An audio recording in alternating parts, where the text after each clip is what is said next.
Hello everyone, welcome to our channel clear JAIIB CAIIB. Students, आज के lecture में हम आपके एबीएफएम का मॉड्यूल 1 का यूनिट 4 जो हमने स्टार्ट किया था स्टाफिंग, उसका नेक्स्ट पार्ट देखने वाले हैं। इसके पहले हमने कुछ पार्ट्स रिलीज़ किए हैं, तो आई वुड सजेस्ट अगर आप ये वीडियो फर्स्ट टाइम देख रहे हो तो आप पहले जाके वो पार्ट्स देखिए और फिर ये पार्ट देखिए ताकि आपके बेसिक कॉन्सेप्ट्स क्लियर रहे।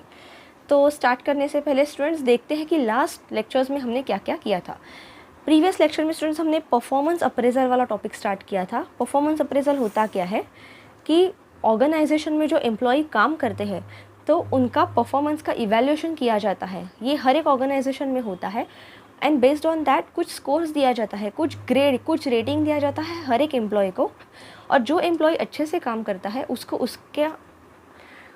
उसके प्रपोर्शन में उसे बोनस प्रॉफिट शेयर ज़्यादा मिलता है एज़ कम्पेयर टू अदर्स। ठीक है, तो ये बेसिकली एचआर डिपार्टमेंट का काम रहता है कि इवैल्यूएशन करना।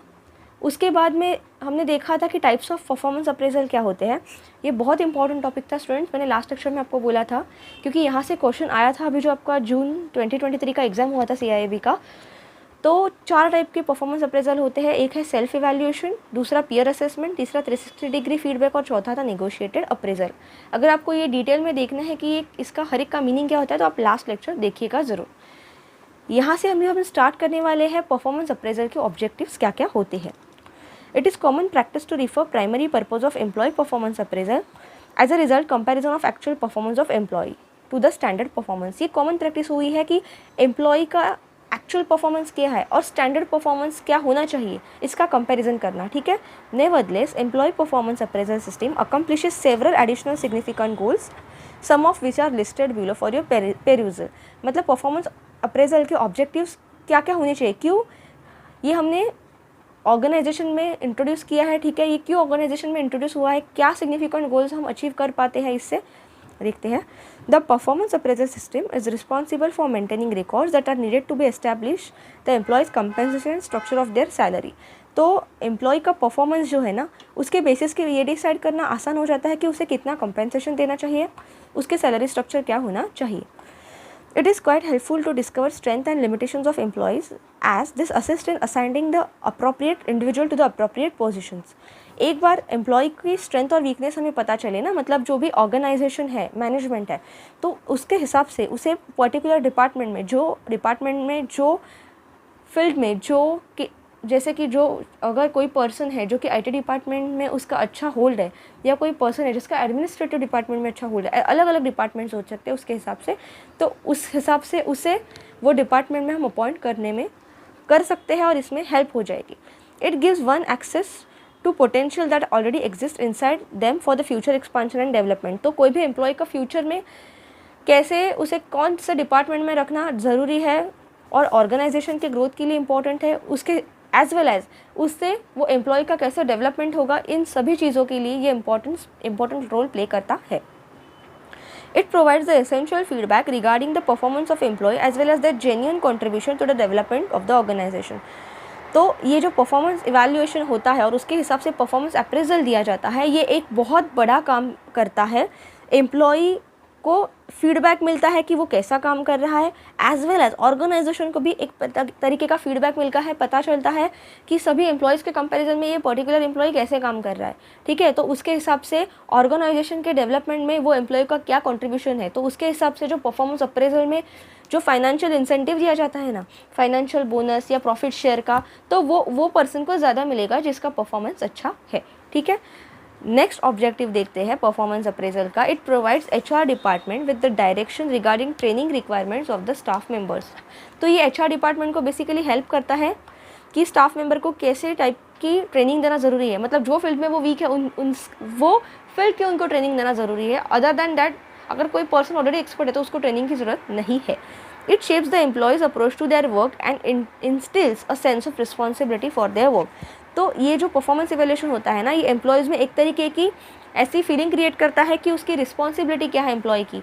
ठीक है, ऑफिस में वो काम करता है तो क्या वो अपना बेस्ट काम कर रहा है क्या नहीं, अगर अपना बेस्ट नहीं दे रहा है तो उससे बेस्ट देना ज़रूरी है। ठीक है, तो स्टूडेंट्स ये थे ऑब्जेक्टिव्स ऑफ परफॉर्मेंस इवैल्यूएशन। ठीक है, परफॉर्मेंस अप्रेजल। नेक्स्ट देखते हैं एडवांटेजेस और डिसएडवांटेजेस क्या क्या होते हैं परफॉर्मेंस अप्रेजल के। स्टूडेंट्स, या अभी जो एग्ज़ाम हुआ था आपका एबीएफएम का सीआईबी का, उसमें एडवांटेजेस और डिसएडवांटेजेस से ऑड वन आउट के फॉर्म में क्वेश्चंस पूछे गए थे, ठीक है, फ्रॉम मैनेजमेंट के टॉपिक से। तो हो सकता है आने वाले एग्जाम्स में आपको कहीं पे भी ऐसा क्वेश्चन दिखने मिले कि find which one of the following is not an advantage और find which one of the following is not an disadvantage of performance appraisal. तो आपको 4-5 ऑप्शन दे देंगे, उसमें से बाकी 4 ऑप्शन में उसका एडवांटेज रहेगा, एक रहेगा जो कि उसका एडवांटेज नहीं है, तो वो ऑड वन आउट निकालना आपको आना चाहिए, ठीक है। ऐसे टाइप के क्वेश्चंस पूछे गए थे। तो देखते हैं क्या क्या एडवांटेजेस है। It makes it easier for managers to determine which staff members deserve promotion and which should let go because of their lack of productivity. तो ये बेसिकली जो मैनेजमेंट रहता है ना, उसे मदद करता है मैनेजर्स को कि कौन सा स्टाफ मेंबर सच्ची में प्रमोशन डिजर्व करता है। अगर प्रमोशन के लिए कई सारे लोग ड्यू है और सिर्फ कुछ ही लोगों को प्रमोशन दे सकते हैं, अपर पोस्ट ज़्यादा नहीं है, तो वो केस में कौन सा पर्सन डिजर्व करता है प्रमोशन और कौन सा पर्सन नहीं डिजर्व करता है, क्योंकि उसका लैक ऑफ प्रोडक्टिविटी है, वो अच्छे से अपना 100% नहीं दे पा रहा है, तो वो मैनेजर्स को पता चलने में मदद करता है। Next, it should be useful information for company to consider when determining employees' salary. The records of employees' performance review can also be used to make decisions regarding additional perks and allowances, and these decisions can be based only on the employees' performance but also on employees' additional efforts. तो basically ये help करता है कि employ की salary क्या होनी चाहिए, ठीक है। अगर उसका परफॉर्मेंस अच्छा है तो उसके हिसाब से उसकी सैलरी भी अच्छी रहेगी, राइट। अगर परफॉर्मेंस उसका ठीक नहीं है तो उसके हिसाब से उसकी सैलरी भी क्या होनी चाहिए, ये भी डिसाइड करने में हेल्प करता है। फिर नेक्स्ट है, particular measures can be adopted in order to foster growth of staff members. The employees areas of weakness will be brought in to light for the performance review process, providing the organisation with an information it needs to design. तो basically ये जो process है ना, ये employ के जो strong points तो पता चलते हैं लेकिन वीक पॉइंट्स भी पता चलते हैं, और वीक पॉइंट्स को अगर लाइट में लाया जाए तो वो वीक पॉइंट्स पे, कौन से वीक पॉइंट्स पे वो एम्प्लॉय को काम करने की ज़रूरत है ताकि वो एम्प्लॉय अपना बेस्ट दे सके, ठीक है, सभी तरीके से वो अपना स्किल्स डेवलप करके काम कर सके, ठीक है। तो ये परफॉर्मेंस इवैल्यूएशन मेथड हेल्प करता है, performance appraisal method. Next, the performance review also makes recommendations regarding improvements that should be made to the selection process so that better staff may be hire. देखिए, एक बार आपने employ higher किया तो उसके बाद में उसका परफॉर्मेंस इवैल्यूएशन करो, फिर उसके स्ट्रेंथ और वीकनेस ढूंढो। तो ऐसा भी हो सकता है कुछ एम्प्लॉय के स्ट्रेंथ्स कम है और वीकनेस ज़्यादा है, ऐसे बहुत सारे डिपार्टमेंट्स हैं जहाँ पे वो काम करने के लिए कैपेबल नहीं है, तो ऐसे एम्प्लॉय को हायर ही क्यों करना था ना। तो इसीलिए ये इम्पॉर्टेंट हो जाता है। अगर आप परफॉर्मेंस अप्रेजल कर रहे हो तो पता चलता है कि जो सिलेक्शन प्रोसेस है वो परफेक्ट है या नहीं, कैसे टाइप के एम्प्लॉय सिलेक्ट रिक्रूट हो रहे हैं। अगर जो एम्प्लॉय रिक्रूट हो रहे हैं, हायर हो रहे हैं, वो उनके पास वो सभी स्किल नहीं है, उनके वीक पॉइंट ज़्यादा है, वीकनेस ज़्यादा है, तो instead of giving training and wasting time, energy, money in training, better है कि सिलेक्शन प्रोसेस ही स्ट्रॉन्ग कर दो, ताकि ऑलरेडी बहुत बोलते हैं ना होशियार या स्किलफुल एम्प्लॉय हायर हो, ठीक है। तो ये हेल्प करता है सिलेक्शन प्रोसेस को इम्प्रूव करके बेटर स्टाफ को हायर करने के लिए। नेक्स्ट है, an employ performance can be effectively communicated to the management through the use of performance review as it is efficient method, ठीक है। It is method that provides feedback to the employ regarding how they are performing their job responsibility. तो basically ये performance appraisal method employees को भी एक तरीके का feedback देता है कि वो अपना काम ठीक से कर रहे हैं या नहीं, क्योंकि उनको दिखता है ना, अगर ऑफिस में सपोज 10 लोग हैं तो 10 लोगों को अलग अलग स्कोर्स है, अलग अलग ग्रेड्स है, तो जिनको अच्छे ग्रेड्स नहीं है उन मतलब वो अपने मार्क्स अच्छे ग्रेड वाले पर्सन के साथ कंपेयर करेंगे और उनको पता चलेगा कि हाँ मेरे काम में ये फ्लॉज है तो आई शुड इम्प्रूव, ताकि नेक्स्ट टाइम मुझे भी अच्छा परफॉर्मेंस अप्रेजल मिले, ठीक है। तो उनको अपनी जो एम्प्लॉयज़ है उन्हें अपनी रिस्पॉन्सिबिलिटी से बेसिकली अवेयर करता है। नेक्स्ट है, feedback received on once performance might serve as a source of inspiration and drive. It paints a picture of employees efficiency and inspires individual to better own performance in the work place. मतलब ये basically employees को एक तरीके का inspiration देता है, एक drive उनके अंदर जगह देता है कि हाँ हमें अपना बेस्ट देना है ताकि हमें परफॉर्मेंस अप्रेजल मिले, हमें एक तरीके का फाइनेंशियल रिवॉर्ड मिले जो कि हर एक ऑर्गेनाइजेशन में होता है, क्योंकि जिसका काम अच्छा है उसे बोनस या प्रॉफिट शेयर इंसेंटिव ज़्यादा मिलता है एज़ कम्पेयर टू अदर्स जिनका परफॉर्मेंस अच्छा नहीं है। तो ये एक तरीके का मोटिवेशनल फैक्टर भी होता है। ओके स्टूडेंट्स, तो ये थे एडवांटेजेस, ठीक है। आपको ये याद रखने हैं कीवर्ड्स के फॉर्म में, जैसे कि देखिए अभी आप इतना सा पैराग्राफ तो रट्टा नहीं मारोगे ना, कैसे याद रखोगे, पॉइंट्स समझो। पहला एडवांटेज क्या है, कौन प्रमोशन डिज़र्व करता है और कौन डिज़र्व नहीं करता वो पता चलता है। दूसरा पॉइंट क्या है कि ये एम्प्लॉयर को हेल्प करता है कि एम्प्लॉय जो है उसका सैलरी क्या होना चाहिए, पर्क्स अलाउंस क्या होने चाहिए उसके हिसाब से एज पर हिज परफॉर्मेंस। तीसरा है ये एम्प्लॉय के वीक पॉइंट को लाइट में लाता है ताकि उस पर वर्क किया जा सके और ऐसा प्लान बनाए ताकि उसे ट्रेनिंग देके वो वीक पॉइंट स्ट्रॉन्ग पॉइंट बना सके। देन तीसरा है सिलेक्शन प्रोसेस को स्ट्रॉन्ग करके बेटर स्टाफ को हायर कर सकते हैं। अगर पहले से ही पता चला कि परफॉर्मेंस इवैल्यूएशन में लोगों का एम्प्लॉय जो हायर किए नहीं उनका परफॉर्मेंस अच्छा नहीं है तो सिलेक्शन प्रोसेस सुधार के और अच्छे एम्प्लॉय हायर कर दो। फिर नेक्स्ट एडवांटेज है कि ये एम्प्लॉय को खुद की जॉब रिस्पॉन्सिबिलिटी से अवेयर करता है कि उनको कैसे अपनी रिस्पॉन्सिबिलिटी काम करनी चाहिए, ठीक है। अगर वो नहीं काम करे तो उनको पता चल ही जाएगा वो इवैल्यूएशन मेथड से। फिर लास्ट है एक तरीके का इंस्पिरेशन क्रिएट करता है एम्प्लॉय के मन में ताकि वो अपनी एफिशिएंसी बढ़ाए और अपना बेस्ट परफॉर्मेंस दे काम के जगह पे, ठीक है। तो ये थे एडवांटेजेस। अभी जल्दी से देखते हैं डिसएडवांटेजेस क्या students. The elements that used to evaluate the employee's performance have a direct and decisive impact on performance appraisal. The failure of performance evaluation can be caused by application of elements that are inaccurate and inappropriate to the situation. देखिए कभी कभी क्या होता है जो performance evaluation होता है ना वो ज़रूरी नहीं एक्यूरेट हो, उसमें कुछ एरर आ सकती है, कुछ इनअप्रोप्रिएट सिचुएशन की वजह से वो गलत हो सकता है। तो उसका अफेक्ट किसे पड़ेगा, एम्प्लॉय पे ही पड़ेगा ना, क्योंकि उसका ग्रेडिंग कम हो गया। नेक्स्ट है, when evaluating someone's performance, it is possible to gloss over important aspects that are ultimately accountable for that performance. तो होता क्या है जब परफॉर्मेंस इवैल्यूएशन होता है ना, तो जो भी ग्रेड्स मिलते हैं अल्टीमेटली उसके लिए जो पर्सन है, जो एम्प्लॉय है जिसके वो ग्रेड दिए हैं, जिसके काम के लिए उसे वो ग्रेड दिए है, वही उसके लिए अकाउंटेबल होता है, चाहे वो अच्छा हो चाहे वो बुरा हो, ठीक है। Aspects like one's attitude, capabilities and level of initiative are exceedingly nebulous and challenging to evaluate. देखिए पर्सन का एटीट्यूड, हर एक एम्प्लॉय का अलग अलग एटीट्यूड रहता है, ठीक है। उसकी कैपेबिलिटीज़, ठीक है, क्या कैपेबिलिटीज़ उसकी है, अलग अलग पर्सन की काम करने की कैपेसिटी डिफरेंट हो सकती है। और लेवल ऑफ इनिशिएटिव मतलब काम करने के लिए जो इनिशिएटिव लेने की एक लेवल है ना वो भी अलग अलग हो सकती है। तो ऐसे पैरामीटर्स पे उनको इवैल्यूएट करना ये बहुत ही डिफिकल्ट है, क्योंकि इसका कुछ मेजर नहीं है ना। कैपेबिलिटी हर एक की अलग अलग होती है, तो आप कैपेबिलिटी के हिसाब से उनको कैसे मेजर करोगे, इनिशिएटिव टेकिंग कैपेबिलिटी से कैसे मेजर करोगे, एटीट्यूड से कैसे मेजर करोगे, ठीक है। तो ये बहुत डिफिकल्ट होता है, एक तरीके का चैलेंजिंग हो जाता है, ठीक है। फिर नेक्स्ट है, there are times when managers who carry out the performance appraisal do not have necessary qualifications to make accurate evaluation of the employees capabilities. As a result the acquisition of irrelevant data and failure of performance evaluation. कभी कभी क्या होता है जो person evaluation कर रहा है ना वो खुद ही क्वालिफाइड इंडिविजुअल नहीं होता वो इवैल्यूएशन करने के लिए, ठीक है, जिसे वो रिस्पॉन्सिबिलिटी दी है। तो होता क्या है उसकी वजह से वो गलत इवैल्यूएशन कर सकता है, एक्यूरेटली डेटा वो नहीं उठा पाएगा अगर उसके पास खुद के पास ही क्वालिफिकेशन है, उसको पता ही नहीं कैसे इवैल्यूएशन करते हैं बेस्ट तरीके से, ठीक है। तो फिर इसका भी ये एक तरीके का डिसएडवांटेज है स्टूडेंट्स। तो स्टूडेंट्स ये थे डिसएडवांटेजेस ऑफ परफॉर्मेंस अप्रेजल। आपको ध्यान रखने हैं, कीवर्ड के फॉर्म में काफ़ी आसान है, बिल्कुल डिफिकल्ट नहीं है। नेक्स्ट देखते हैं performance appraisal and career strategy. The practice of evaluating an individual's performance on the job in order to arrive at an objective conclusions regarding human resource management is known as performance appraisal। तो job में एक individual का performance कैसा है ये एक objective की तरफ हमें लेके जाता है कि उसका परफॉर्मेंस कैसा है, ठीक है। तो इसी को कहते हैं performance appraisal. In this process the performance of an employee on the job is formally evaluated, feedback is provided to the employee and the conclusion is made regarding whether or not and how the performance may be improved.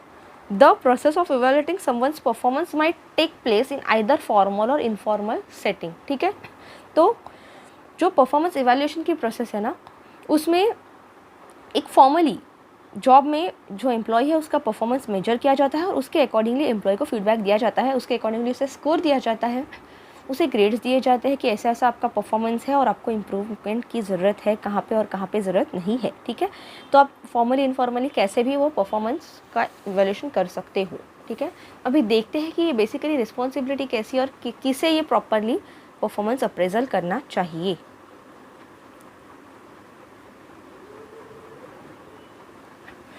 A manager may provide an employee with an informal assessment by commenting on how well or how poorly a specific job was performed either while employee is performing the job or soon after the employee has completed the job। तो manager जो है ना वो assessment के बाद informally भी employ को बता सकता है कि वो कोई भी जॉब में अच्छा था या उसका परफॉर्मेंस ख़राब था, तो उसके हिसाब से उसे अपने नेक्स्ट जॉब में वो कैसे इम्प्रूव करना है। It is carried out on a daily basis in its entirety on a regular schedule. Formal evaluations are carried out either say yearly or twice a year, ठीक है। तो बेसिकली जो ये परफॉर्मेंस अप्रेजल का, performance evaluation का जो process होता है ना, ये डेली बेसिस पे होता है। मतलब डेली बेसिस पे जो काम करता है एम्प्लॉय, उसके हिसाब से ईयरली या ईयर में 2 बार, ट्वाइस ईयरली कर सकते हैं परफॉर्मेंस अप्रेजल, ठीक है। तो नेक्स्ट देखते हैं, it is use primarily for the 4 purposes. तो जो ये परफॉर्मेंस अप्रेजल करते हैं, ये उसके 4 पर्पज़ होते हैं कि हमें क्यों करना ज़रूरी है। पहला है to inform employees how their current performance is being formally rated. तो पहला पर्पज़ ये होता है कि एम्प्लॉय को बताना कि उसका जो परफॉर्मेंस है करंटली ऑर्गेनाइजेशन के अंदर, उसका कैसा रेटिंग है। To determine which employees are eligible for merit raises. ये परफॉर्मेंस इवैल्यूएशन बताता है कि कौन से एम्प्लॉय मेरिट रेजेस के लिए एलिजिबल है। उनका अगर मेरिट बढ़ाना है, ठीक है, उनको अगर प्रमोशन भी लेना है तो उनको उसके लिए प्रेफरेंस मिलेगा। थर्ड है to determine which employees need additional training. तो ऐसे एम्प्लॉय जिनका परफॉर्मेंस इतना अच्छा नहीं है, तो कौन से एम्प्लॉय को एडिशनल ट्रेनिंग की ज़रूरत है ताकि उनका परफॉर्मेंस अच्छा हो सके, तो ये भी उन्हें बताता है।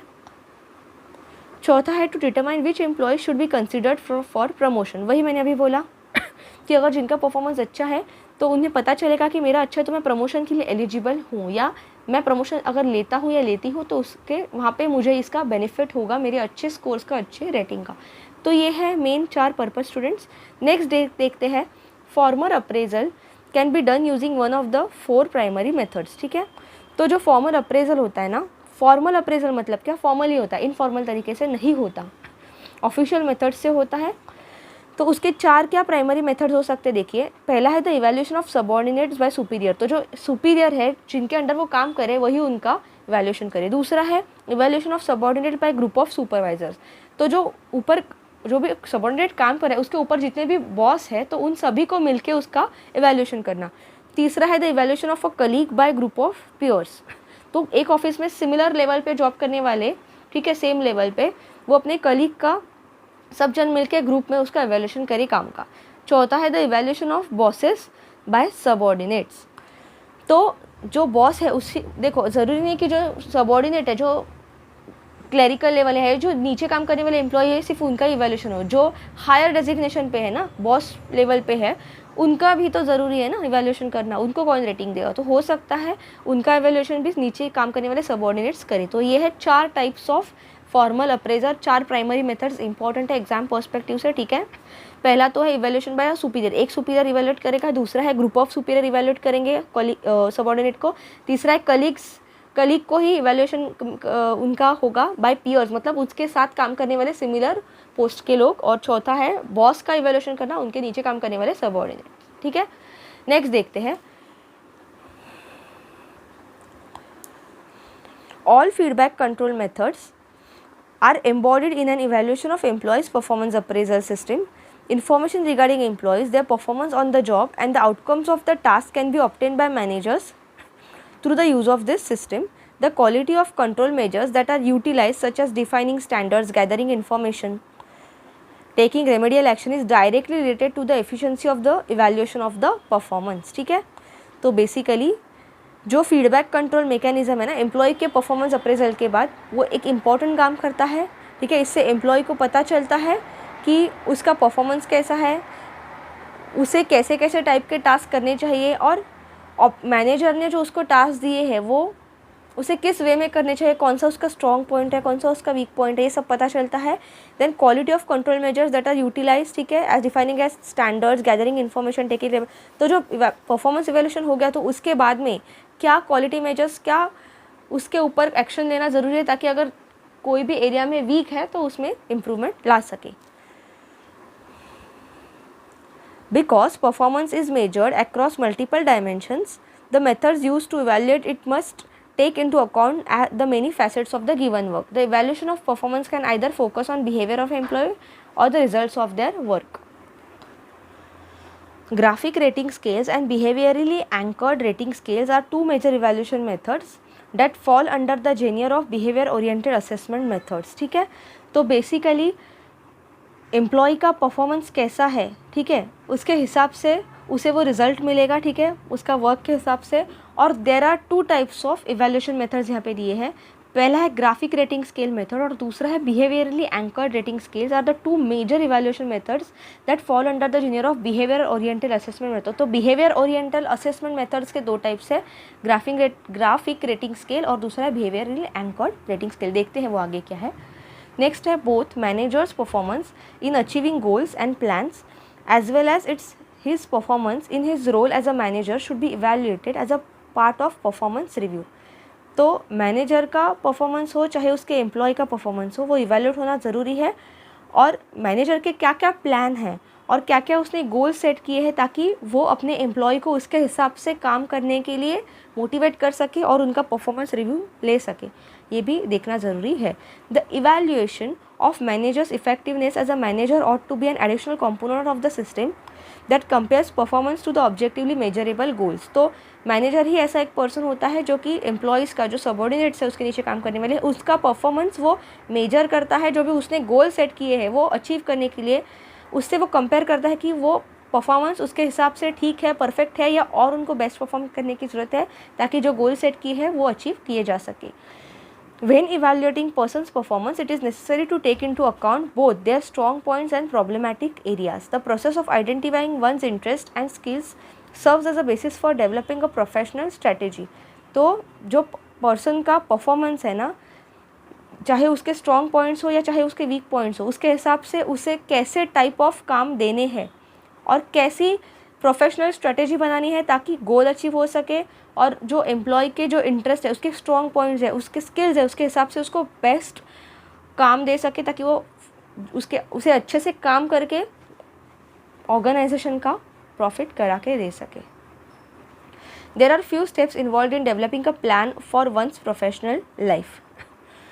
These include construction of personal profile, formation of long-range personal and professional goals, and analysis of risk and opportunities posed by environment, the identification of personal strengths and weaknesses, the development of strategic career alternatives, consisting testing and strategic choice, development of short-range career objectives, action plans, development of contingency plans, implementation of career plans, and monitoring of progress।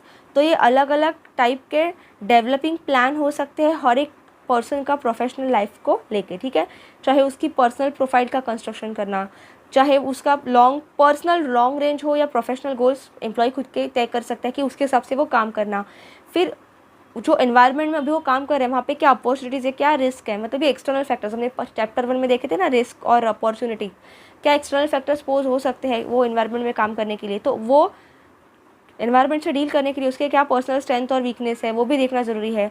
Development of strategic career alternative, क्या career alternative वो देख सकता है ताकि वहाँ पे भी वो बेस्ट कर सकता है।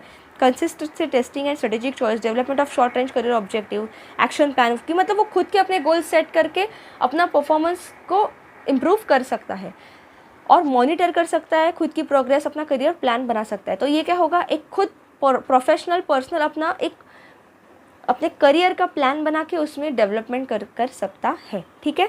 तो ये बहुत इंपॉर्टेंट स्टूडेंट, यहाँ पे परफॉर्मेंस अप्रेजल का जो प्रोसेस है ना इवैल्यूएशन का, उसमें ना सिर्फ एम्प्लॉय बल्कि जो मैनेजर उनको रेटिंग दे रहा है ना, जो मैनेजर वो सब हैंडल कर रहा है, उनसे काम करा के ले रहा है, उनसे बेस्ट परफॉर्मेंस एक्सपेक्ट कर रहा है, उसका भी रोल यहाँ पे इंपॉर्टेंट हो जाता है। अभी नेक्स्ट देखते हैं मेथड्स क्या क्या है परफॉर्मेंस अप्रेजल के। Numerous methods have been devised to measure the quantity and quality of performance. Each of the methods is effective in relative manner for various organizations. Broadly, all methods of appraisals can be divided into 2 categories. तो 2 category में हर एक method divide होती है। पहला method है past oriented method और दूसरे methods है फ्यूचर ओरिएंटेड मेथड। तो जो परफॉर्मेंस अप्रेजल के मेथड्स है ना, वो ये 2 टाइप पर डिपेंड करते हैं स्टूडेंट। अभी देखते हैं पास्ट ओरिएंटेड मेथड्स में कौन सी मेथड आती है।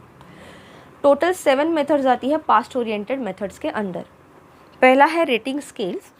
Rating scales consist of several numerical scales representing job related performance criteria such as dependability, initiative, output, attendance, attitude etcetera. Each scale ranges from excellent to poor.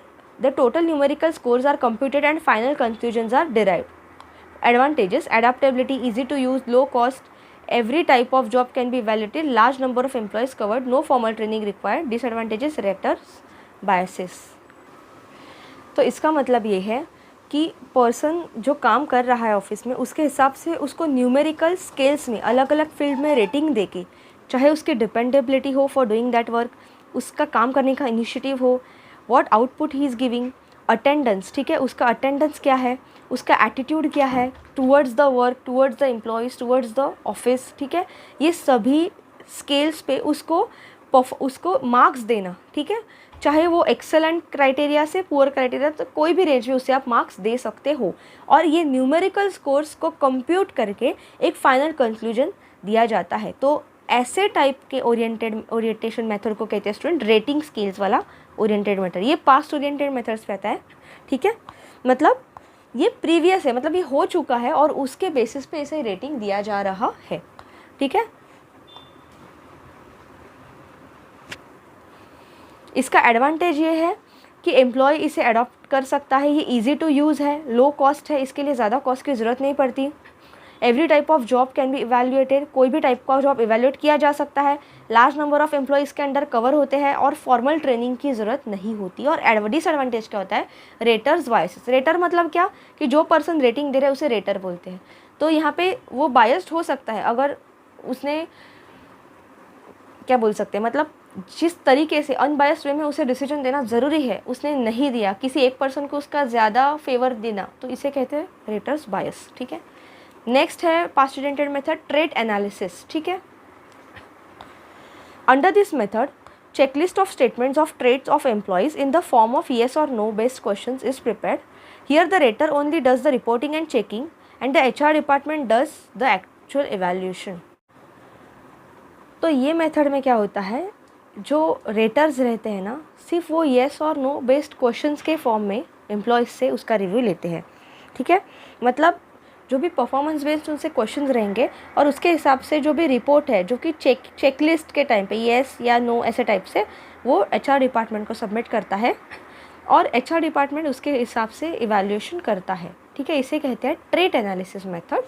Advantages क्या क्या देखते हैं इसके, economic है, ईज़ ऑफ एडमिनिस्ट्रेशन है, limited training required और standardisation, ये इसके कुछ एडवांटेजेस है। और डिसएडवांटेजेस क्या क्या है, रेटर्स बायसेस, फिर से रेटर जो है बायस कर सकता है, ठीक है, येस नो के लिए वो गलत टिक कर सकता है। Use of improper weights by HR department भी इम्प्रॉपर वेटेज दे सकता है पर्सनस को जहाँ पे इंपॉर्टेंट नहीं है, वहाँ ज़्यादा इंपॉर्टेंस देना। Does not allow rater to give relative ratings, ठीक है, ऐसा भी हो सकता है कि एचआर डिपार्टमेंट रेटर को अलाउ नहीं करेगा ठीक से रेटिंग देने के लिए, उसमें भी वो बायस, थोड़ा बायस वाला थिंग रहेगा, ठीक है। तो ये है ट्रेट एनालिसिस। तो बेसिकली ट्रेट एनालिसिस को आप कैसे याद रखोगे, येस और नो बेस्ड क्वेश्चन, सिर्फ चेकलिस्ट वाले क्वेश्चन रेटर जो है रेटर वो टिक मार्क के फॉर्म में करेगा और एचआर डिपार्टमेंट को सबमिट करेगा, आगे इवैल्यूएशन एचआर डिपार्टमेंट करेगा। फिर नेक्स्ट पास्ट ओरिएंटेड मेथड है स्टूडेंट फोर्स चॉइस मेथड, ये तीसरा मेथड है, देखते हैं। The series of statements arranged in the blocks of 2 or more are given and the rater indicates which statement is true or false. The rater is forced to make a choice and HR department does actual assessment. तो ये भी similar है, लेकिन यहाँ पे कैसा रहता है, सीरीज ऑफ स्टेटमेंट्स रहेंगे ब्लॉक्स में, वो चाहे 2 ब्लॉक्स वो हो या उससे ज़्यादा हो, और उसके हिसाब से ट्रू या फॉल्स टाइप स्टेटमेंट में आंसर देना रहेगा। और यहाँ पे भी रेटर सिर्फ चॉइस करेगा, ठीक है, और वो डिपार्टमेंट को सबमिट करेगा। एचआर डिपार्टमेंट जो है ना वो एक्चुअल असेसमेंट करेगा फोर्स चॉइस मेथड में भी, ठीक है, जैसे कि ट्रेट एनालिसिस मेथड में भी था। तो जो रेटर है वो उसे सिर्फ सबमिट करना है, वो ब्लॉक वाला ट्रू और फॉल्स स्टेटमेंट्स वाला सीरीज ऑफ स्टेटमेंट्स, और बाकी एचआर डिपार्टमेंट देख लेगा। इसके एडवांटेजेस देखो क्या क्या है, absence of personal biases because of force choice. तो यहाँ पे जो पर्सनल बायस हो सकता है ना, रेटर से हो चाहे एचआर डिपार्टमेंट से हो, वो एब्सेंट रहेगा, ये एडवांटेज है, क्योंकि यहाँ पे फोर्स चॉइस की जाएगी, ठीक है, ट्रू या फॉल्स के फॉर्म में।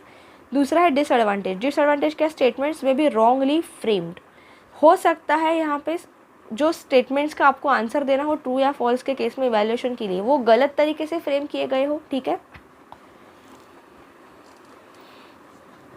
चौथा है force distribution method.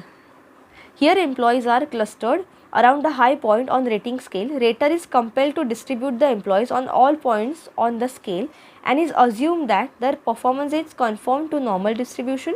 Assumption of normal distribution, unrealistic errors of central tendency may occur.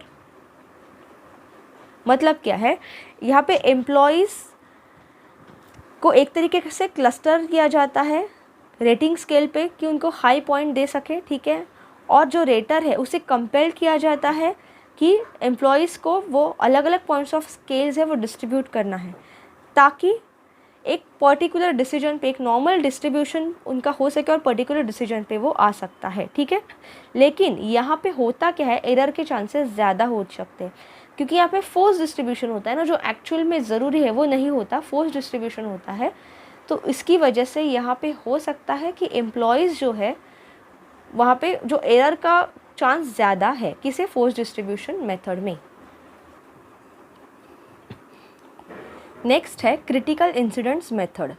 The approach is to focus on critical behaviours of employees that makes all difference in the performance. Superiors as and when they occur record such incidents. तो ऐसा हो सकता है कि कभी कभी organisation के अंदर ऐसे कुछ क्रिटिकल मोमेंट्स आए जहाँ पे एम्प्लॉय का बिहेवियर ऑब्ज़र्व किया जाता है। अगर उसका बिहेवियर क्रिटिकल है, अगर उसका बिहेवियर ठीक से नहीं है, तो सुपरवाइज़र जो होते हैं ना वो उनका ये बिहेवियर रिकॉर्ड करके रखते हैं और जब परफॉर्मेंस इवैल्यूएशन की असेसमेंट की बारी आती है तो उसमें वो रेटिंग दे देते हैं, ठीक है। तो इसका एडवांटेज क्या है, evaluations are based on actual job behaviours and ratings are supported by descriptions, feedback is easy, reduces recent biases, chances of subordinate improvement are high। तो इसके कई सारे एडवांटेजेस है। पहले तो एक्चुअल जॉब में उसका बिहेवियर कैसा है उसके हिसाब से उसका रेटिंग होगा, उसके बाद में उसके डिस्क्रिप्शन भी रहेगा। अगर किसी एम्प्लॉय का रेटिंग अच्छा नहीं है तो इसका क्यों है उसका डिस्क्रिप्शन भी वहाँ पे दिया रहेगा, ठीक है। सुपरवाइज़र का काम है वो देना, फीडबैक ईजी रहेगा और यहाँ पे बायसेस नहीं होंगे क्योंकि डायरेक्टली बिहेवियर के बेसिस पे ही उसका रेटिंग होगा। और इससे होगा क्या, जो भी सबऑर्डिनेट है वो सेम ऑर्गेनाइजेशन में काम करने वाले बाकी के लोग हैं उनके सामने अगर ये सब होगा कि क्रिटिकल इवेंट हुआ, उसका बिहेवियर ठीक नहीं रहा किसी एम्प्लॉय का, तो उसके हिसाब से उसको मार्क्स कम मिले, उसका रेटिंग ख़राब रहा, तो हो सकता है कि बाकी के सबऑर्डिनेट्स भी जल्दी इंप्रूव करें, देयर इंप्रूवमेंट इज़ हाई, क्योंकि वो देखेंगे कि नहीं ऐसा हमारे केस में नहीं होना चाहिए, ठीक है। डिसएडवांटेज देखिए क्या है, negative incidents can be prioritize and forgetting positive ones, overly close supervision. तो निगेटिव इंसिडेंट्स को यहाँ पे ज़्यादा प्रायोरिटी दी जाती है क्योंकि इसका नाम ही है क्रिटिकल इंसिडेंट्स मेथड। देन यहाँ पे पॉजिटिव इंसिडेंट जो है उसे शायद फॉरगेट किया जा सकता है, उसे निगलेक्ट किया जा सकता है। और यहाँ पे होता क्या, ओवरली क्लोज सुपरविजन भी इसका एक डिसएडवांटेज है। इसका जो सुपरवाइज़र है वो ऐसा डिसएडवांटेज ना ले कि वो ज़्यादा ही सुपरवाइज करना चालू करे रेटिंग के बेसिस पे कि नहीं हमें रेटिंग करना है, और इसकी वजह से जो एम्प्लॉयज़ है वो ठीक से काम ही नहीं कर पाए, उसका उनको तकलीफ हो कि over supervision is also not good, ठीक है। तो ये थे क्रिटिकल इंसिडेंट्स मेथड के कुछ पॉइंट स्टूडेंट्स। नेक्स्ट मेथड है confidential records, mostly used by government departments and in older organizations where the concept of self-assessment is not encouraged. Here the report is given in form of annual confidential report ACR and may record ratings with respect to the following items: attendance, self-expression, teamwork, leadership initiative, technical ability, responsive reasoning ability, originality and resourcefulness etc. तो जो government department होता है ना mostly वहाँ पे ये confidential record वाला system use होता है क्योंकि वहाँ पे सेल्फ असेसमेंट को इनकरेज नहीं किया जाता। तो कौन से पॉइंट्स पे वो असेसमेंट होता है, अटेंडेंस के बेसिस पे, सेल्फ एक्सप्रेशन, टीम वर्क का कैसा है, लीडरशिप क्या, इनिशिएटिव, टेक्निकल एबिलिटी क्या, रीजनिंग एबिलिटी क्या, ओरिजिनलिटी एंड रिसोर्सफुलनेस कैसा है, ये सब देख के ना एक एनुअल कॉन्फिडेंशियल रिपोर्ट बनता है। क्या रहता है, एनुअल कॉन्फिडेंशियल रिपोर्ट, ठीक है। तो ऐसा आ सकता है एग्जाम में क्वेश्चन कि कॉन्फिडेंशियल रिकॉर्ड वाला जो सिस्टम है ना पास्ट ओरिएंटेड मेथड्स में, जिसमें परफॉर्मेंस जो अप्रेजल है वो इवैल्यूएट होता है बेसिकली एम्प्लॉय का, तो उसके अंदर कौन से आइटम्स पे आपको पॉइंट्स दिए जा सकते हैं। तो ये आप याद रख सकते हो, attendance, self expression, team work, leadership, initiative, technical ability, reasoning ability, originality and resourcefulness. The system is highly sensitive and confidential. Feedback to assessee is given only in case of adverse entry, rather negative in impact, as ratings are highly subjective and can be manipulated to suit an occasion, ठीक है। तो यहाँ पे basically जो system रहता है confidential record वाला system, ये बहुत ही सीक्रेट रहता है, हाईली सीक्रेटिव और कॉन्फिडेंशियल रहता है।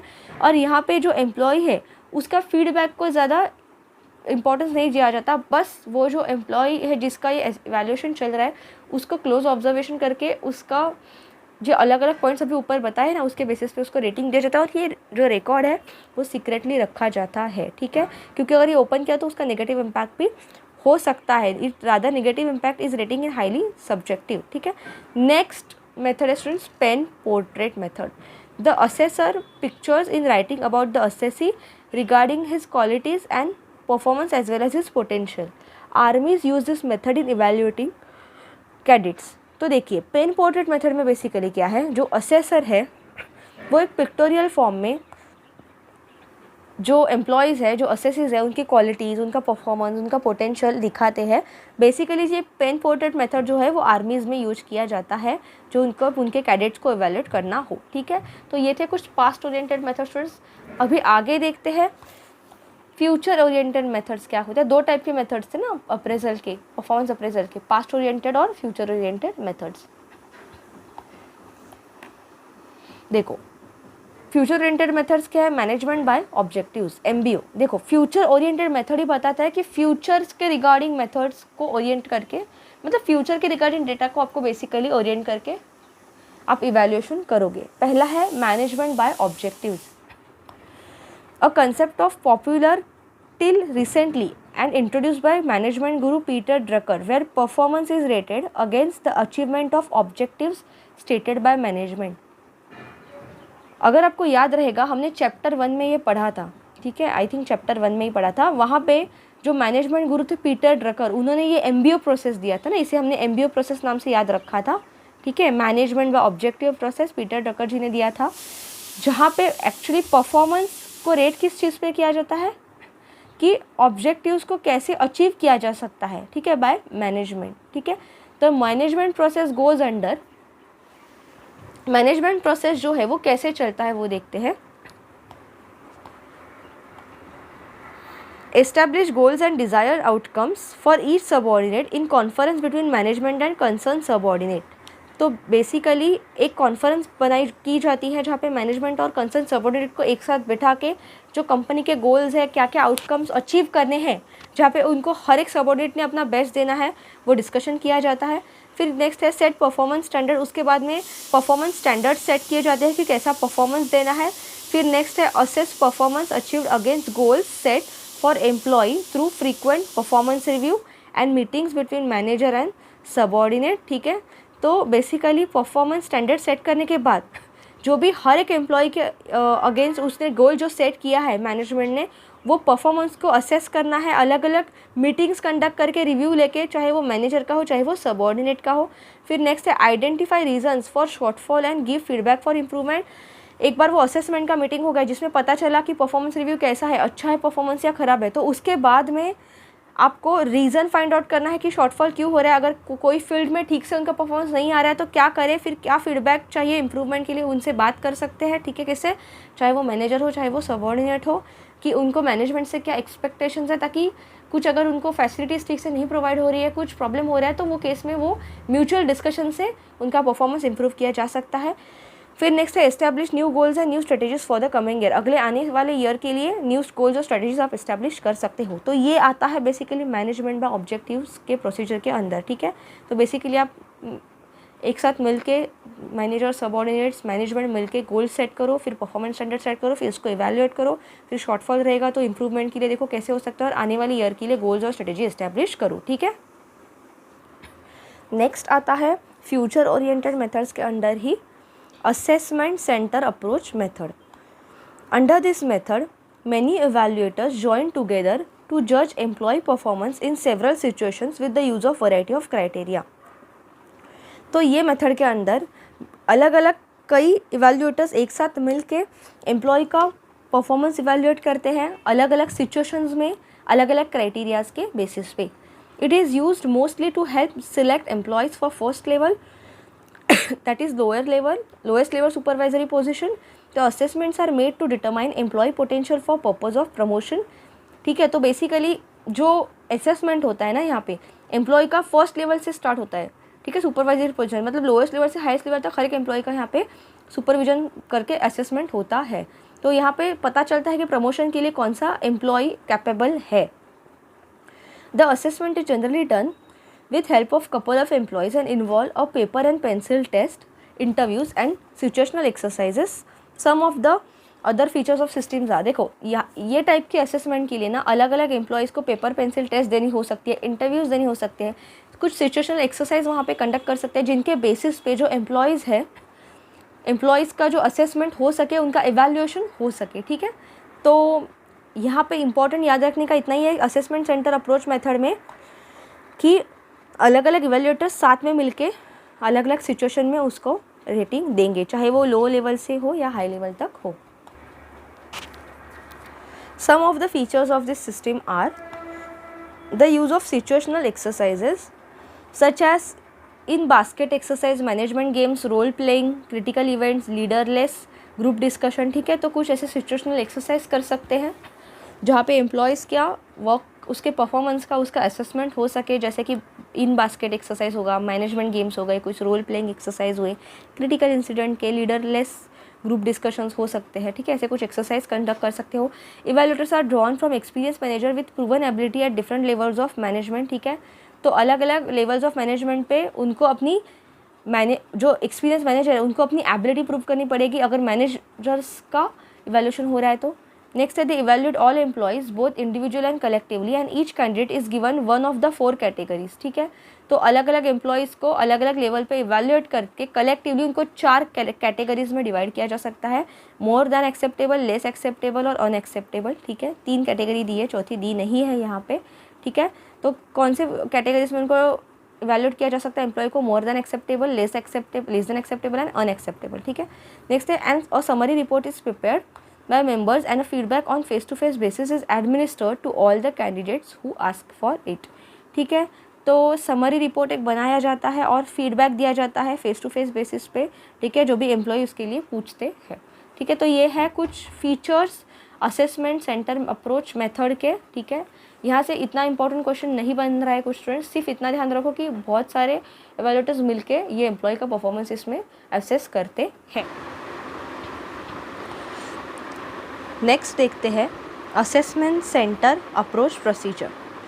First, a leadership group is established, each member supporting a predefined position but the group must arrive at a consensus. तो असेसमेंट बेस्ड सेंटर अप्रोच में बेसिकली एक लीडर्स का ग्रुप बनाया जाता है जिसके अंदर हर एक पर्सन की एक कुछ पोजीशन होती है, बट होता क्या है जब डिसीजन मेकिंग का प्रोसेस आता है ना, तो सभी ग्रुप को एट द एंड एक कॉमन कंक्लूजन पे, कॉन्सेंसस पे आना होता है। Then a task force is used with the appointed leader who decides on a course of action. ठीक है, तो एक टास्क फोर्स बनाई जाती है एक लीडर को अपॉइंट करके, वो जो डिसीजन जो ग्रुप ने लिया है उसके ऊपर क्या कोर्स ऑफ एक्शन लेना चाहिए, उसे कैसे इम्प्लीमेंट करना चाहिए इसके लिए। Simulation games and in basket exercises are used to test organisational and planning abilities. तो ऑर्गेनाइजेशनल और प्लानिंग एबिलिटीज़ को चेक करने के लिए कौन से चीज़ें हम कर सकते हैं? सिमुलेशन गेम्स को ट्राई कर सकते हैं, इन बास्केट एक्सरसाइज को भी कर सकते हैं। Oral report is made by the candidate which tests the communication skills and insights into the present position. ठीक है, कैंडिडेट्स के द्वारा ओरल रिपोर्ट बनाया जाता है जहाँ पे उनके कम्युनिकेशन स्किल्स चेक किए जाते हैं।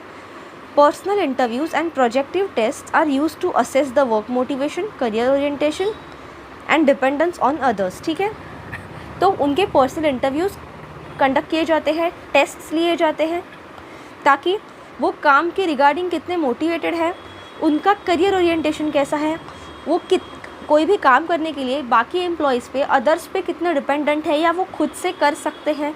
तो ये सभी चीज़ें, ये जो असेसमेंट सेंटर अप्रोच है ना, इसमें प्लान की जाती है और एग्जीक्यूट की जाती है। Paper and pencil test measure intellectual ability. Intellectual ability को मेजर करने के लिए पेपर पेंसिल टेस्ट को यूज़ कर सकते हैं।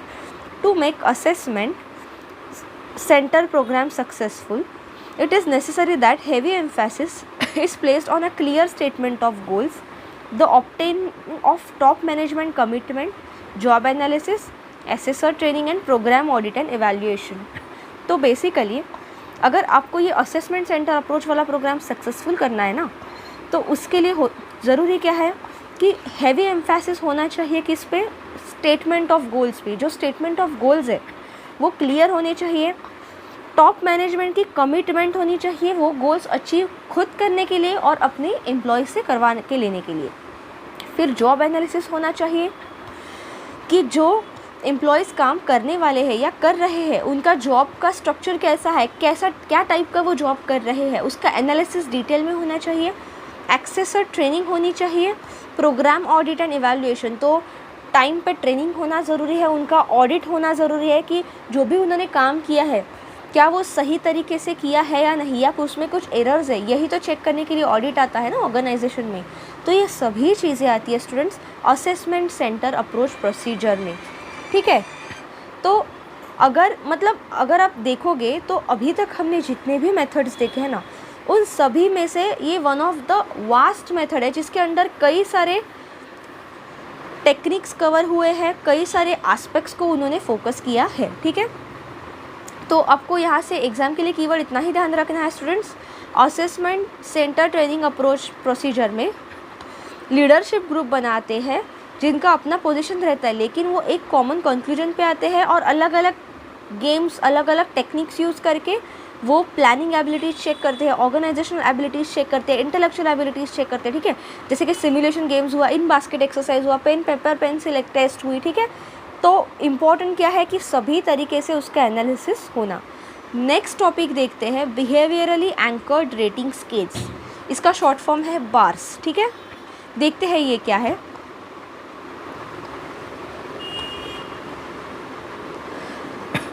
This is modern appraisal technique which supports the claim that it provides better, more equitable appraisals as compared to other techniques. The procedure of BARS is usually 5-stepped as under. तो basically जो bars procedure है ना, मतलब behaviourally anchored rating scales procedure, ये modern technique है और एक तरीके से बेटर और इक्विटेबल मानी जाती है। इक्विटेबल अप्रेजल्स मतलब क्या है, ज़रूरी नहीं है कि जो पर्सन सिर्फ ज़्यादा काम करे उसी को ज़्यादा कॉम्पेंसेशन दो, उसी को ज़्यादा इंसेंटिव या प्रॉफिट शेयर दो, लेकिन यहाँ पे सभी एम्प्लॉयज़ का अच्छे से थिंकिंग किया जाता है। देखिए क्या है, यहाँ पे बेसिकली 5 स्टेप्स है बार में, ठीक है। BARS procedure behaviourally anchored rating scales. पहला है generate critical incidents, persons with knowledge of job to be appraised, job holders, supervisors are asked to describe specific illustrations, critical incidents of effective and ineffective performance behavior. तो मतलब जो भी person job कर रहे हैं उनको बेसिकली पहले पूछा जाता है कि ऐसे कौन से क्रिटिकल इंसिडेंट्स हैं जो कि आपने फेस किए ऑर्गेनाइजेशन में काम करते वक्त, उन्हें डिस्क्राइब करो और वो टाइप में, वो सिचुएशन में आपका बिहेवियर परफॉर्मेंस कैसा था, कितना इफ़ेक्टिव था या इनइफेक्टिव था, ठीक है। फिर नेक्स्ट है develop performance dimensions, the people can divide the incidents into smaller set, से 5 और 10 of performance dimensions, each cluster is then defined clearly. तो जो परफॉर्मेंस डायमेंशंस है वो आप 5 के सेट में या 10 के सेट में डिवाइड करके उसे अपॉइंट कर सकते हो, ठीक है, एक क्लस्टर में। तो हर एक क्लस्टर अलग अलग डिफिनेशन देता है, अलग अलग वे में डिफ़ाइन करता है, ठीक है। तो वो डिफ़ाइन करके परफॉर्मेंस क्लस्टर में आप जो परफॉर्मेंस है ना एम्प्लॉयज़ का, उसमें उसको रेट कर सकते हो, रेटिंग दे सकते हो। नेक्स्ट स्टेप है reallocate incidents, these critical incidents are often reallocated to any group of people who also know the job. They are given a cluster definitions and asked to redesign each incident to the dimensions it best describes. Typically, a critical incident is retained if some percentage, generally 50 to 70% of this group assigned to it the same cluster as the previous group did. इसका मतलब है कि जो भी critical incidents हुए हैं उनको फिर से रीएलोकेट करना, ठीक है। तो जो ग्रुप ऑफ पीपल बनाया है क्लस्टर्स में, उन्हें वो सेम क्रिटिकल इंसिडेंट्स उनके सामने बनाया जाता है और वो इंसिडेंट के लिए उनको एक्ट करना रहता है, ठीक है, कि वो इंसिडेंट में वो कैसे एक्ट करेंगे, सेम जॉब दिया जाता है। They are given the cluster definition asked to redesign, तो उनको रीडिज़ाइन करना पड़ता है सिमिलर टाइप ऑफ इंसिडेंट्स और फिर उसमें देखा जाता है कि क्लस्टर ऑफ ग्रुप उसमें कैसे काम कर रहे हैं, वो क्रिटिकल इंसिडेंट को कैसे हैंडल कर रहे हैं। ठीक है, ये है इसका थर्ड स्टेप। फोर्थ स्टेप है स्केल ऑफ इंसिडेंट्स।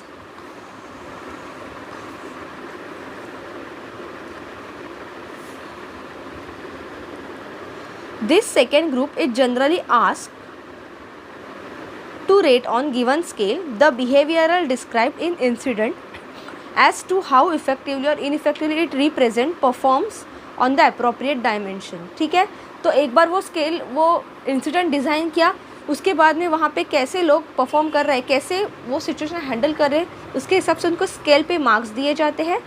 फिर नेक्स्ट स्टेप है develop final instrument.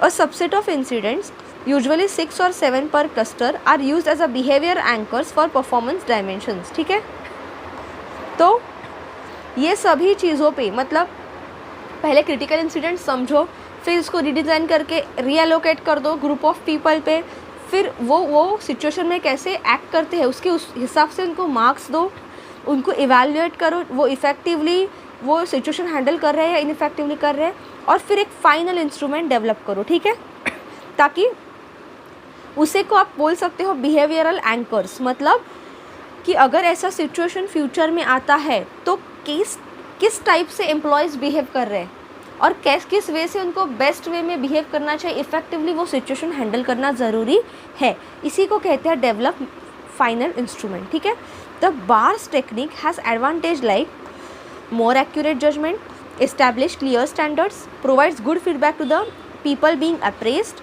make dimensions more independent of each other and it provides independence to the rater। देखिए बेसिकली जो बार्स टेक्निक है ना, ये बहुत ही इंपॉर्टेंट है। क्यों समझे स्टूडेंट्स, यहाँ पे एक्चुअली जो क्रिटिकल इंसिडेंट कंपनी में, ऑर्गेनाइजेशन में हुआ है, उसको रिडिज़ाइन किया जाता है। ग्रुप ऑफ पीपल को वो फिर से टास्क असाइन करते हैं वो क्रिटिकल इंसिडेंट, और उनको बोला जाता है कि you need to handle it, और वो किस तरीके से उसको इफेक्टिवली हैंडल कर रहे हैं, इनइफेक्टिव कर रहे हैं, इसका डिटेल में ऑब्जर्वेशन होता है, और उसके हिसाब से एक फाइनल इंस्ट्रूमेंट को, एक फाइनल रूल्स या एक फाइनल बोल सकते हो जजमेंट या एक तरीके का बेंचमार्क सेट किया जाता है कि हाँ इस सिचुएशन में, इस बैड सिचुएशन में this was the best way to deal, क्योंकि ये हमने रिडिज़ाइन करके पहले एनालाइज कर दिया है, तो आगे अगर ऐसा सिचुएशन आता है ना तो अपने पास एक्यूरेट जजमेंट रहेगा, क्लियर स्टैंडर्ड्स रहेंगे कि कैसे सिचुएशन को हैंडल करना है, और अच्छा फीडबैक भी रहेगा क्योंकि ये लोगों ने उसको, वो सिचुएशन को हैंडल किया है ना, जो एम्प्लॉयज़ है। ठीक है, तो ऐसे कई सारे इसके एडवांटेजेस है, डिसएडवांटेज नहीं है ये मेथड के, तो ये इंपॉर्टेंट हो जाता है एग्जाम पर्सपेक्टिव से। ठीक है, बार्स मेथड एक बार फिर से थोड़ा रिवाइज करते हैं। Bars method behaviourally anchored rating scales, मतलब बेसिकली बिहेवियर उनका ऑब्जर्व करते हैं, उसके बेसिस पे एंकर किया जाता है कि क्या क्या सही मेजरमेंट्स होने चाहिए। पहला स्टेप है जनरेट क्रिटिकल इंसिडेंट, दूसरा है डेवलप परफॉर्मेंस डायमेंशन, तीसरा है रीअलोकेट इंसिडेंट्स, चौथा है स्केल्स ऑफ इंसिडेंट्स, और पांचवा है डेवलप फाइनल इंस्ट्रूमेंट। ठीक है, नेक्स्ट इंपॉर्टेंट टॉपिक देखते हैं स्टूडेंट्स, की रिजल्ट एरियाज। ये one of the most important topic है from this chapter students. Mark it as very very important, क्योंकि एग्जाम में अभी आपका जो एग्ज़ाम हुआ था ना CIB का जून 2023 का, उसमें यहाँ से क्वेश्चन आया था, और आने वाले एग्जाम्स में भी आप यहाँ से डेफिनेटली क्वेश्चन एक्सपेक्ट कर सकते हो। की रिजल्ट एरियाज देखते हैं क्या है। In the context of performance management process the role of key result और responsibility areas is very important. तो जो परफॉर्मेंस मैनेजमेंट प्रोसेस होता है ना, उसमें जो की रिजल्ट या रिस्पॉन्सिबिलिटी एरियाज रहते हैं, जो फाइनल आउटकम आपको क्या मिलने वाला रहता है, वो बहुत इंपॉर्टेंट हो जाता है।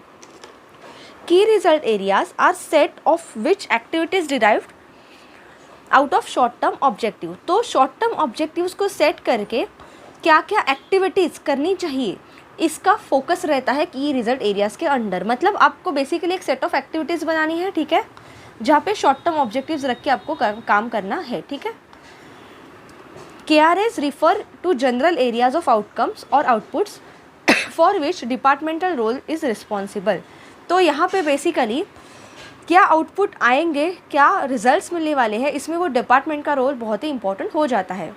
The individual performance and development plan has 2 component parts, पहला होता है परफॉर्मेंस प्लान और दूसरा है it's related individual development plan. देखिए, जो परफॉर्मेंस एंड डेवलपमेंट प्लान रहता है ना ऑर्गेनाइजेशन के अंदर एम्प्लॉयज़ का, उसके 2 सब कंपोनेंट्स है। पहला है परफॉर्मेंस प्लान कि कैसा परफॉर्मेंस होने वाला है, कैसा परफॉर्मेंस चाहिए हमें ऑर्गेनाइजेशन से और ऑर्गेनाइजेशन में वो काम करने वाले एम्प्लॉय है उनसे, और फिर वो प्लान को देख के क्या डेवलपमेंटल प्लान होना चाहिए। ठीक है, the performance plan is constructed by manager and employee together focusing on priority setting for performance management cycle.